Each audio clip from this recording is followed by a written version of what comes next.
A huge thank you to the team over at Bath Exit for allowing me to film in their escape room. Use code Toby20 for 20% off when you book today using the link at the top of the description. Thank you. Hey Pokemon Masters, Berkey Toby here, and I am out in the sandy desert route of the Sinnoh region below Stark Mountain. I'm looking for a mythical Pokemon inside a cave of wonders.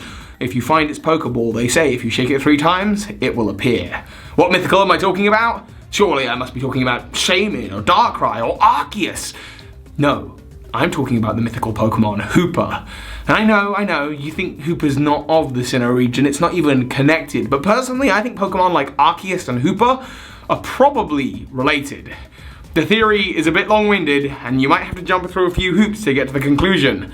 But let's explore. Well, Pokemon Masters, Hoopa is the Mischief Pokemon, and it's actually a mythical Pokemon of the Kalos region. Despite this, its counterparts, Diancie and Volcanion, are way more heavily tied to the Kalos region, with Diancie looking a lot like the Anastar City Sundial, and Volcanion having lore scattered across various NPCs that can be found throughout the region. Hoopa feels a little bit out of place. And in truth, Hoopa could be from anywhere across Pokemon space, because it has the ability to create portals that can teleport people and Pokemon across space and possibly through dimensions. I found treasure, Pokemon Masters.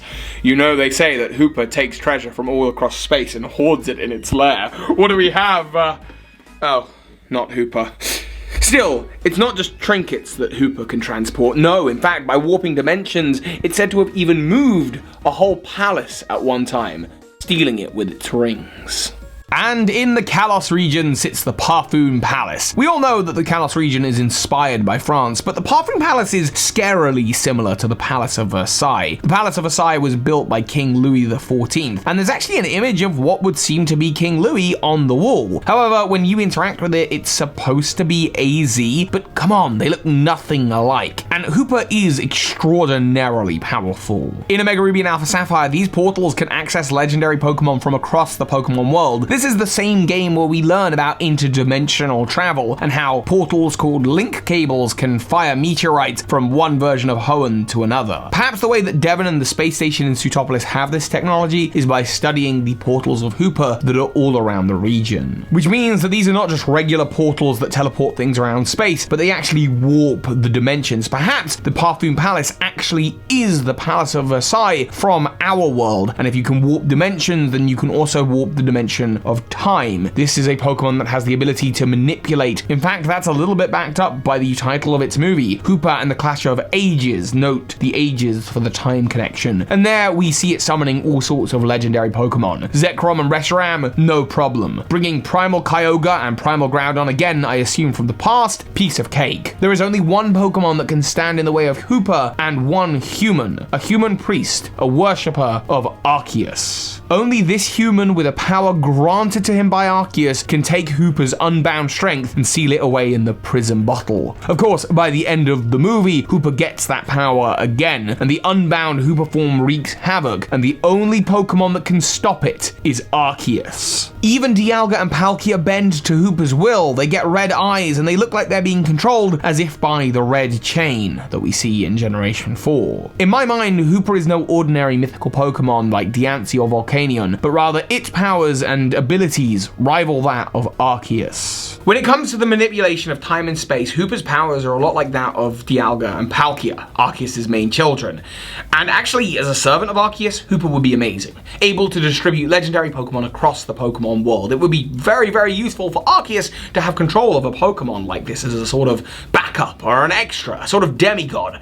We know that Hoopa takes a lot of inspiration from Jin, but when we look to its traits in its unbound form, we see curved horns and a pointed tail, which might fit in more with the Eurocentric view of Satan in comparison to Arceus' role within the Pokemon world. But to prove a connection between these two Pokemon, well, that would require some doing. Luckily, I found a very interesting scroll, the Veilstone Myth. This is the Veilstone Myth. that today you can find in the Canalive Library, and it reads as follows. A young man, callow and foolish in innocence, came to own a sword. With it he smote Pokemon, which gave sustenance with carefree abandon. Those not taken as food, he discarded with no afterthought. The following year, no Pokemon appeared. Larders grew bare, and the young man seeking the missing Pokemon journeyed afar. Long did he search, and far and wide too, until one he did find. Asked he, "Why do you hide?" To which the Pokemon replied, "If you bear your sword to bring harm upon us with claws and fangs, we will exact a toll. From your kind we will take our toll. Done it must be to guard ourselves, and for it I apologize." To the skies the young man shouted in dismay, "In having found this sword, I have lost so much. Gorged with power, I grew blind to Pokemon being alive. I will never fall savage again. This sword I denounce and forsake. I plead for forgiveness, for I was but a fool." So saying, the young man hurled the sword to the ground, snapping it. Seeing this, the Pokemon disappeared to a place beyond seeing. A place beyond seeing.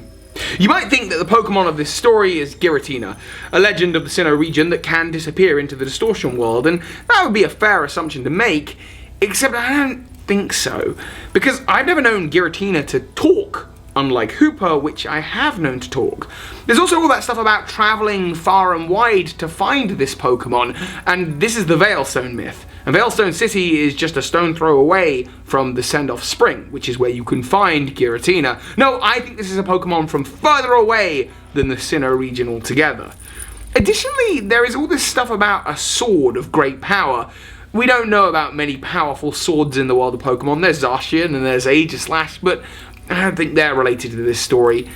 But there is one sword that I found of particular interest. And actually, when we looked at the Pokemon manga, we do see a sword. The manga is much darker, and both characters of Archie of Team Aqua and Maxie of Team Magma are coming to the end of their life. So they have a fight, and they're fighting over a special suit of armor and a sword. Archie wins the battle and adorns the armor. The armor is called Eternity, and it has the power to slow time and preserve Archie's body. And the sword is called Instant. It's able to reflect the attacks of Pokemon, which sounds very similar to Hooper's ability of absorbing an attack in one of its portals and then redirecting it back to other Pokemon. He becomes this new character called Ghoulie Hideout, a character with armor and sword that can manipulate time and space. But what does this sword of time and space manipulation have to do with Veilstone or the Veilstone myth? Well, despite being more or less the only sword of significance in the Pokemon world, other than perhaps Zacian's sword or Aegislash, neither of which I think are the swords in the Veilstone myth, it also has the kind of powers capable of slaying Pokemon that I don't think an ordinary sword would have. Most Pokemon will be able to destroy conventional weaponry, which is why we don't see much of it in the Pokemon world. This sword is special and can rival them in strength and certainly could smite them. Additionally, the person who gave this sword to Archie was Cirid, an undercover manga exclusive character,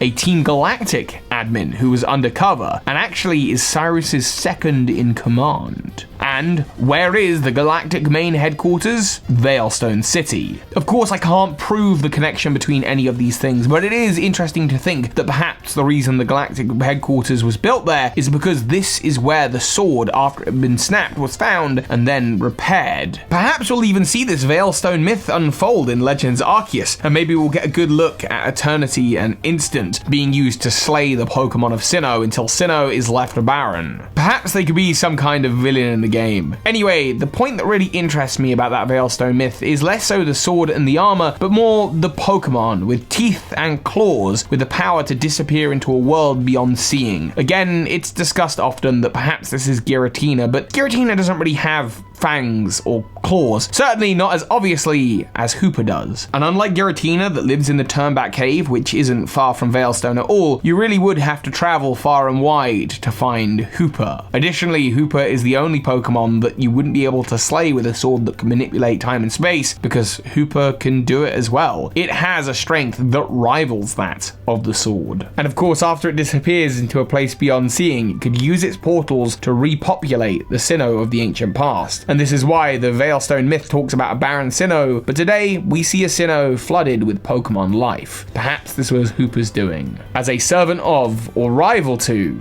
Arceus. All of that, however, may just be a Pokemon myth, a story lost to the sands of time, a legend. I'm hoping to visit the Spear Pillar pretty soon and get to battle Arceus, and if I'm going to do so, I'm going to need a Pokemon that can rival it in strength. And from this, all I've learned is that there is at least one Pokemon here in this Cave of Wonders that can do so. And I think I found it.